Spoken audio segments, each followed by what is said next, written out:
मैं तेनू कैद करके रहना ना समझी भी डरिया खड़ा या कपड़ा पे बाबा लाड़ चेक भगवान या पूरे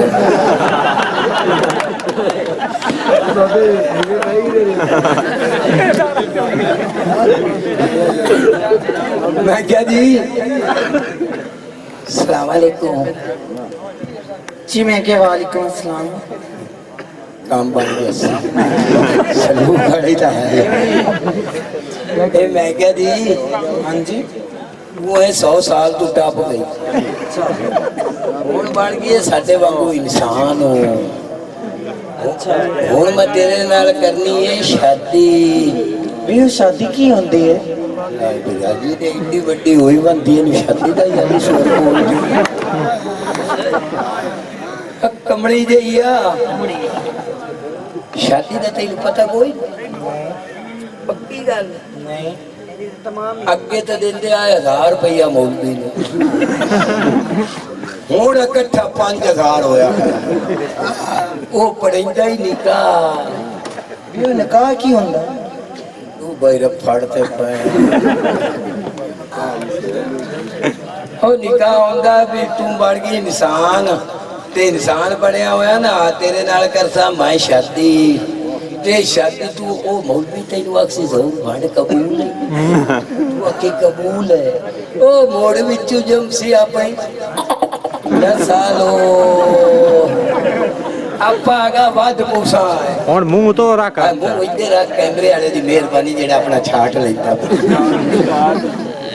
ਇੱਥੇ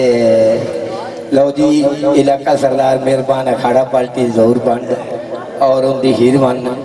मैडम जोया परी लो जनाब मैं क्या जी मैं तेनू कबूल हाँ भी तू होर तेनू के मेरे गवाठी चलो निकाह मेरे ना पाड़ला वसाई हो रख सिर से मैनू ही कबूल करना ही भी कबूल है कबूल है कबूल हाँ तो फिर अपनी रात सुहाग दी इलाके वाले ये गाने मैं जूंगा लक्का वाला पैंसराडा जंग दे नाल तालिमदार तू पिछा तीन कमीज ये जूंगे लक्का वाले में ड्रामा सुने अखाड़ा एक पास साडे गाने एक पास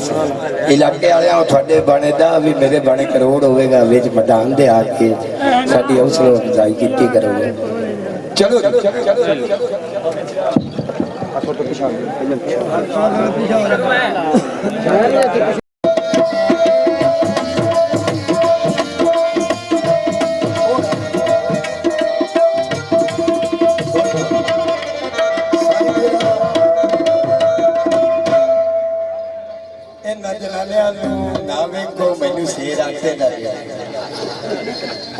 हाँ भला उन्हें थोड़ी बोलते बगले भी लाया